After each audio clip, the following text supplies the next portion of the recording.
Hello, everyone, and welcome to HMS Network TechTalks, an automation and industrial IoT webinar to increase your awareness and knowledge of current and future technologies. Today, we have two of our connectivity experts, Jason Block and Lisa Musquera, talking about enabling predictive analytics. The webinar will be going through all the different questions that you have, but if we miss anything, feel free to add them in the comment section below in the Q&A area, and we will revisit them at the end of the webinar. Now I would like to introduce our panelists. Good morning. My name is Jason Block with HMS Industrial Networks. Give you a little bit of background on myself. I've been with HMS roughly about 15 years now, and have been heavily involved in helping our customers solve connectivity challenges over the course of my career here. So today what we want to talk about is enabling technologies for predictive analytics, primarily in the supply chain within warehouse environments. So this will be the first session in our series, our HMS Connected Warehouse series. So first thing I'm going to do is kind of give you an overview on basically the supply chain, what the current market state, and what we're seeing as far as economic expansion in this space. So as we're looking at in terms of material handling and the overall supply chain, this is actually looking to be about a $41.1 billion industry by 2025. And on the 2017 numbers that we've gotten from the Material Handling Institute, 2017 orders were about $31.5 billion. So we're looking at about a compound annual growth rate of about 6.5% through 2025 on this. So we're seeing a tremendous amount of expansion in this market. And what's driving a lot of this is a series of different technologies that are basically reshaping how the supply chain is managed. And that includes topics such as robotics and automation, predictive analytics, Internet of Things, artificial intelligence, and then the use of autonomous vehicles and drones. So for today's discussion, what we're going to do is we're going to focus on predictive analytics, discussing a little bit about what this is and basically how we can provide technologies that enable getting data into these type of applications.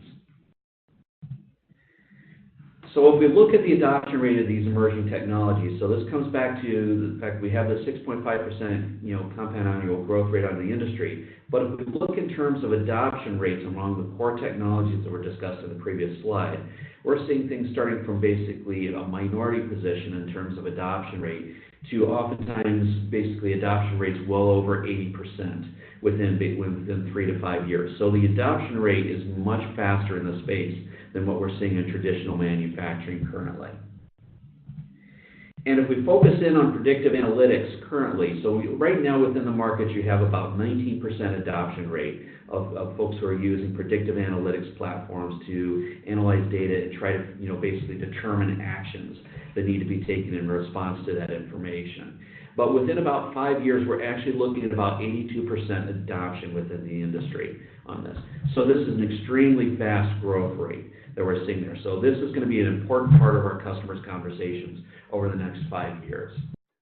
So let's talk a little bit about what predictive analytics are, what kind of value it brings to the supply chain, and what this process looks like. So where is predictive analytics being used? So it's being used in a variety of different areas, but 3 things we can talk about that's probably at the forefront of people's minds are things like asset lifecycle management. So if we look at asset lifecycle management, what can we get in terms of vendor-specific data?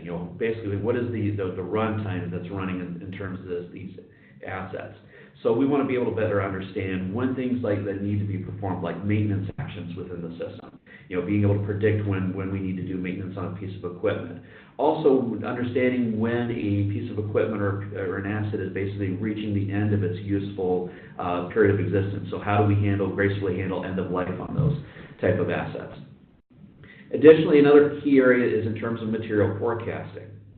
So the key to running efficient supply chains is making sure that the supply of raw goods and materials is in sync with our ability to produce finished goods and materials as well. So that's another key thing there, is being able to predict changes in demand and be able to adjust the supply side of manufacturing to adjust so that we can be much more effective on the delivery side of the equation. And ultimately what this results in for overall is what we call operational efficiency. So if I can better predict my supply of raw goods and materials based off of demand, then I can reduce extraneous expenses that might be associated with that, such as increased shipping costs when I need something quickly, much more quicker than I had originally expected. So this brings a lot of cost savings into operations there and being able to predict actions. So if we look at essentially how the process runs, so essentially there's two stages that occur in the predictive analytics process, what we call acquiring and managing data, and then eventually taking that data and turning it into information. And that's the critical thing there, is being able to make data much more effective by actually giving real information. So it's the key point in turning numbers into something that can influence a decision. So in the acquiring and managing data stage, you essentially have the actual collection of the data itself. So interfacing into a system, pulling that data from the system, and getting that reposited. Then additionally, after that is basically a process that we call cleaning the data. So this is taking any kind of outliers that are in the data stream that's coming in, getting that out of there so we can make much cleaner decisions based off of that with much better data. And at that point in the creating information side of it, it turns into, okay, how do we take that data and how do we identify patterns off of that? And then once we've identified a series of patterns, then we can actually start to make predictions. What is going to happen next in there? So those are the key things that are happening in this process. So one of the things I want to talk about is the essential data flow through a process within an automated warehouse or some type of automated material handling process. And I want to talk a little bit about how that data flows through the system, and then also what are the challenges in getting that data so we can actually start to make use of that information. So in this example, we're talking about a robotic palletizing cell that could be, handling in-feed of product and then getting that prepared to be placed in an automated storage and retrieval system. So if I look at this palletizing cell and I look essentially down at the interior of the system itself, I've got essentially the robotic controls themselves. I've got it on the end of the arm of the robot. I could have a variety of sensors. I could have things like barcode scanners or RFID readers that are reading materials and feed coming in. And then I could have I/O that's on there as well that is actually controlling the manual or mechanical aspects of the robot that's in there. And additionally, we also have to protect workers as well. So machine safety plays an important role in this. So within the system itself, in terms of normal operation, we have basically a series of process data that moves bidirectionally between these devices and the primary control panel, which is responsible for control of the overall system, including basically the end-of-arm tool controls, the machine safety, and also the robotics control. Now the challenge to this is that a lot of the data that is coming from these devices is very vital to the machine control, but it often lacks context diagnostics and other metadata that could be regarding the device itself. So there could be additional information that is needed from this device. It could be the vendor ID, it could be the serial number, it could be the date of installation, date of manufacturing, things that are not critical to the process itself, but are important from, say, for example, managing those assets and understanding when those assets need to be maintained or replaced. And then from there, the process data can then be, that's concentrated at the controller level, can then be made available for database or server applications. So eventually we want to get this into essentially a data environment where other applications can start to take advantage of this. But the key challenge here is that a lot of these databasing applications that exist primarily in the information technology world lack understanding or support for the network protocols that are used at the machine level, what we often call operational technology. So often the languages that these systems are speaking are completely different. So this presents a challenge in how we understand the information that is coming from there. And then at this point, once we have it in a server environment, the data flows either into some type of on-prem client environment. And once I have it here, it's actually pretty easy from an on-prem standpoint to get access into my analytics clients at that point. But also there's the need to be able to get data and information into off-prem client applications as well. So things that may not be in the facility itself that need to provide information and analytics. And And the challenge there is that when I've got data that's buried very deeply in the manufacturing process, and I've got firewalls and other barriers in between, how do I get data into those off-prem applications? So that's one of the key challenges there, is how do we manage that, getting that data from those devices in terms of making it available, and also doing so in a secure fashion. So now I want to talk a little bit about why is HMS critical for predictive analytics. So what is our role in this? So HMS as a company, we don't do predictive analytics platforms, but what we do is we enable data for predictive analytics. And so why is this critical? So one thing that HMS does every year is we take a snapshot by talking to customers and looking at market research. We take a snapshot of what the network landscape looks like for automated machinery and automated equipment. And as you can see from this chart here, is the number of networks that are supported are actually quite fragmented. So there's a lot of adoption of a lot of different standards that are out there in the market. So if we look at industrial Ethernet, which is roughly about 52% of the market, having grown from 46% the previous year, so this is growing at about 22%. So we're seeing a rapid adoption of industrial Ethernet in the space. But even within industrial Ethernet itself, there's a tremendous amount of fragmentation here between different standards there. And then we look at also the increasing use of wireless technologies within manufacturing operations as well. So this still, has a relatively small market share here of about 6%, but it's growing at about 32% in terms of adoption. So this is over time is going to become a bigger piece. And then we look at industrial field bus technologies, which has been the traditional machine control network that's been commonly used for many years. And this is still at 42% in terms of its use. Now, it's dropped from a market share of 48%, but if you actually look at the growth rate, it's still growing at a 6% rate. So in terms of all the different communications technologies out there, they're all growing. So that the amount of communications that's being used and equipment that's being installed that uses communications is growing every year that we're seeing there. So once again, we see a tremendous amount of fragmentation that's occurring within this marketplace. And where HMS value comes in is that we support all these connectivity solutions. So when I was showing you the chart previously, we are that chart. So we are that graph that's in there. We have support for all the different technologies that are on there. And this has been the core of HMS's business for many years, is being able to support these technologies down at the operational technology level, and then be able to deliver that data into a variety of different applications, either also at the operational technology level or also at the information technology level as well. And we'll talk about that in some detail. So let's talk about where HMS fits in the predictive analytics process. So our primary role down here is going to be essentially in the process of collecting the data and cleaning the data. So we have a variety of different, essentially hardware platforms that are intelligent platforms that we can use to basically manage data and make that available for a variety of different applications. So we get involved down here in essentially the acquisition of data, and then we can do some preliminary cleaning of that data as well and get that ready for other applications. And the key thing for us is being able to have support for those information-centric protocols, to be able to support different data models that are commonly used by IT-focused applications, so that we can actually now deliver that data into predictive analytics platforms. So while we don't do the predictive analytics platforms ourselves, what we do is we prepare the data so that it can be much more effectively used by those platforms.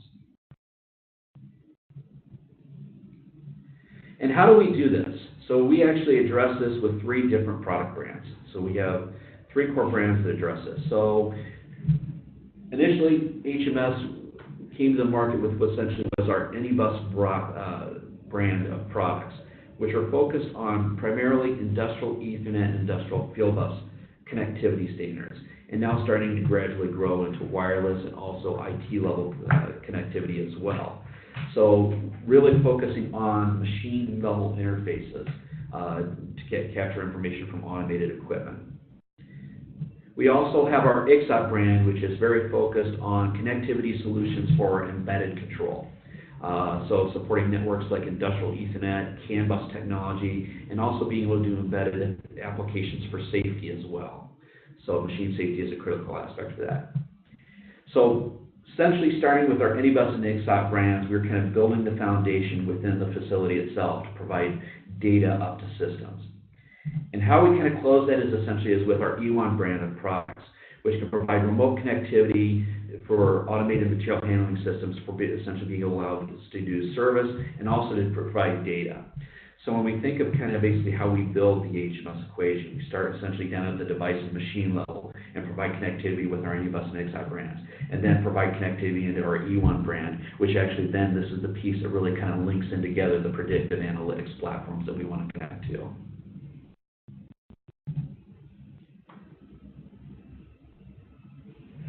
So managing automated equipment. So we can do things at the device layer and also at the system layer as well. So at the device level, we can provide connectivity for motion, sensors, traceability down these things. And what we can do is we can provide connectivity into both IT level systems, and we can also provide parallel interfaces into machine controls as well with our Anybus products. So we have solutions there for providing this type of connectivity down at the device level. The way HMS enables connectivity at the device level between information-based applications in addition to operational technology-based applications running on industrial Ethernet or industrial field networks is through our Anybus CompactCom product. This product is intended to be designed into a product itself, such as a drive or a barcode scanner, could be any type of safety product or motion control product. The product would actually be designed into this and interface down at the microcontroller level. And within the microcontroller level, you'll have its application running on board there, and then it'll be interfacing, that application will be interfacing with a driver that is used to interface with the address space of the Anybus CompactCom.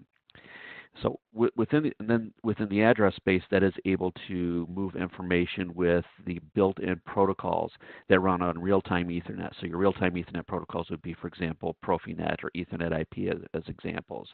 And then in parallel, we would actually run MQTT or OPC UA on there as well. And this would be your IT level interfaces. And within there, we run essentially an OPC UA server. It would be connectivity on that end, so that would actually connect up to clients on the OPC UA side. And then we would essentially be a MQTT publishing client for MQTT applications. So we would actually publish data to a topic within a broker is how we would function there. And then additionally, what we can do is we can also provide these type of connectivity down at the system layer as well. So device layer, when we think of device layer, we think of products like drives, motion control products, sensors, traceability. System layer, what we're really referring to is we're actually looking at the machine level on here. So, and we do this with essentially what we call our Anybus IIoT gateways that are on there. So this is a product where we can actually support connectivity into industrial field bus or industrial Ethernet standards and provide connectivity primarily into on-prem applications for predictive analytics. So we can do, as I mentioned before, integration into automated storage or retrieval systems, robotic systems, mobile equipment, also products like conveyors.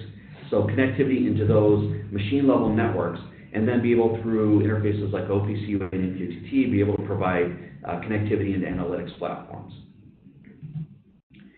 So if I kind of break down the Anybus IIoT gateway, so we have essentially two sides of it. We have the machine side interface, and with that, that's more of a traditional input-output type interface that you would typically see with devices on machinery, as if I was connecting a simple I/O device that's in there. So we have that level of interface, and we're talking the protocol that is at that level. So this could be protocols like Ethernet IP, this could be Profinet, this could be ControlNet, DeviceNet, Profibus, whole host of different what we call OT level technologies that we connect to at the machine level.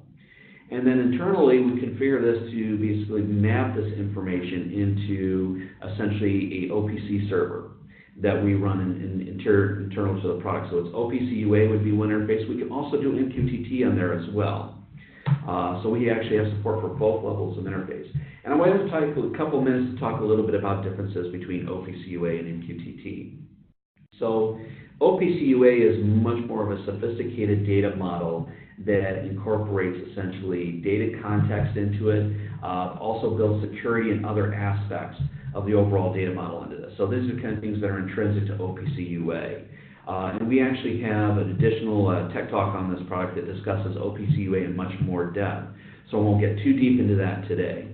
And then we also have support for MQTT as well. The key thing to understand with MQTT is that it is essentially, this is a transport layer protocol that interfaces typically with a broker in between. So it's essentially a publish and subscribe type interface where our gateway would be a publisher, and then we would publish to specific topics that would live within the broker. But essentially functions as a transport layer protocol for lightweight messages that can be sent up to a broker on there. In fact, if we take OPC-UA, which now has support for publish and subscribe as well, you can actually run OPC-UA over the top of MQTT in terms of delivering information. But internally within the product itself, you can actually configure and add context to data that's coming in from the machine. So if we're connecting into a palletizer, once again, I can provide data like, for example, what the system ID is, how many total pallet loads, what are the pallet loads per session, total run hours. So now I can basically get much more information about how that machine is running and start to use this from the perspective, okay, how do I manage that equipment? How do I maintain it when I need to?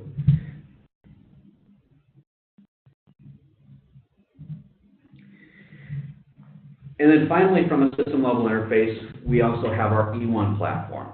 So where we talk about our Anybus IIoT gateways, which are more on-prem solutions, we also have our E1 products, which provide basically a full secure platform for doing off-prem type applications. So, and this is a combination of our E1 Flexi 205 Edge Gateway in combination with our Talk2M platform for providing connectivity into these analytics applications. At this point, I'm going to hand this discussion off to my colleague, Lisa Mosquera, and she's going to give you a little bit more detail on what the E1 solution encompasses. Thank you, Jason.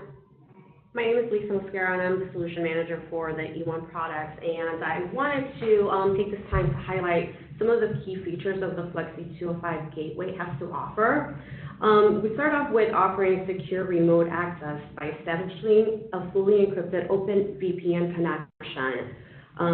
Data acquisition can also easily be done with the use of its built I/O servers that support all major PLC protocols and other protocols, including OPC-UA. Local data logging can also be done on the device itself. It can log up to 1 million timestamp points. Data log files can easily be retrieved or sent for data analysis using HTTPS, OPC-UA, MQTT, or FTP. Another feature that can easily be done is you're able to configure alarms on key parameters or send notifications by email or SMS with the use of the Talk2M services. You can also create customized web dashboards and display real machine data or trends that can be easily viewed on any smart device, either tablet or smartphone. But the possibilities are endless with the use of the programming editor that allows you to customize your gateway or application with either BASIC or JavaScript. But most importantly, it is now securely supporting OPC-UA with both client and server. Basically, with the client, it allows you to use the user to securely collect data from many OPC-UA devices. On the server side, it aggregates the data from any machine or devices and presents this data to the factory enterprise application. So how is all this done? I'm going to take some time to kind of explain how this is done. Basically, what the Flexi is doing is sending out a secure outbound connection to our Talk2M cloud infrastructure using typically open ports, TCP port 443 or UDP port 1194. These ports are usually open for any type of web browsing, so there is no need to have IT involved to have to open any additional ports. On the client side, typically a service or automation engineer can log on to our eCatcher, which is our client software, and be able to securely connect to our Talk2M cloud. Once he is securely logged on, A secure VPN connection is established from the user end to the router end, with full port forwarding to all devices connected to the Flexi LAN.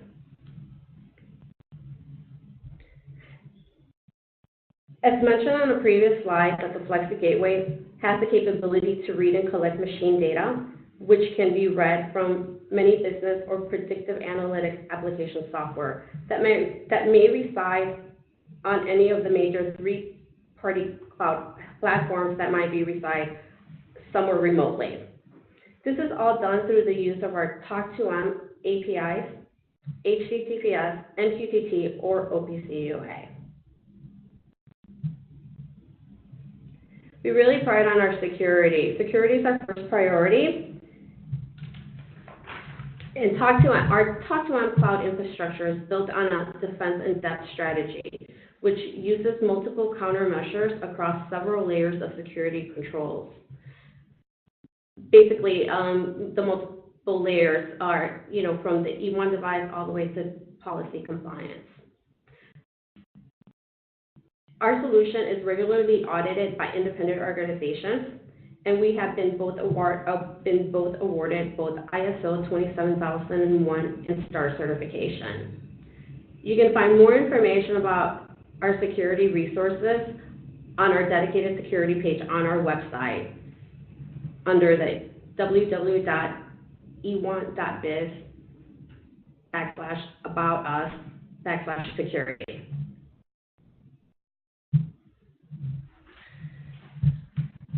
Thank you, Lisa. So that kind of concludes the primary content portion of this. At this point, I'd like to open up the floor to questions and see what we have as far as any questions from folks out there regarding what we've discussed today.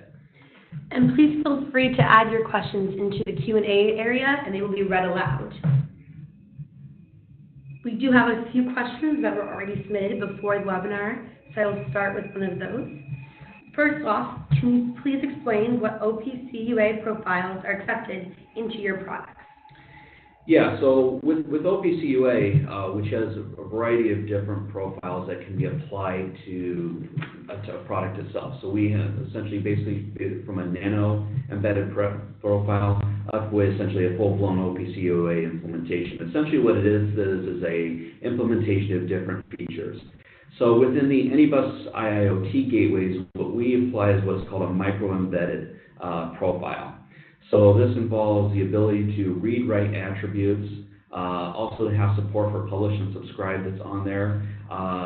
So those are kind of the core aspects of the micro-embedded profile. We do also apply TLS level security to this product as well, geared very much towards user authentication. So from this perspective, we consider this product to be more of an on-prem type application versus an off-prem type application.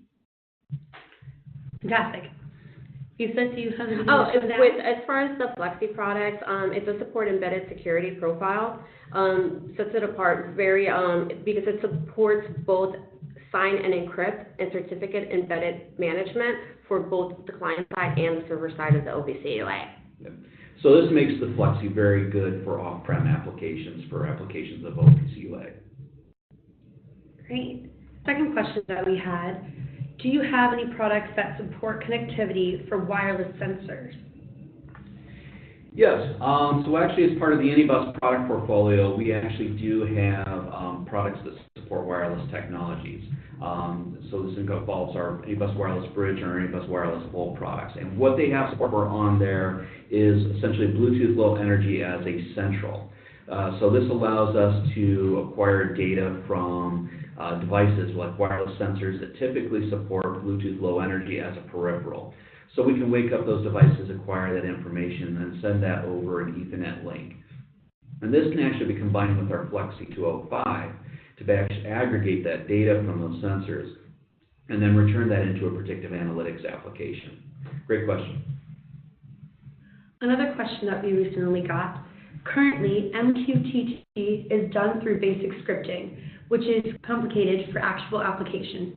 Do you have any plan to add MQTT as a feature into the Flexi 205 menu? That is something that hasn't been talked about, but definitely it's something that I can go ahead and bring up to be added for future Thank you, Lisa. Lastly, another question that we received.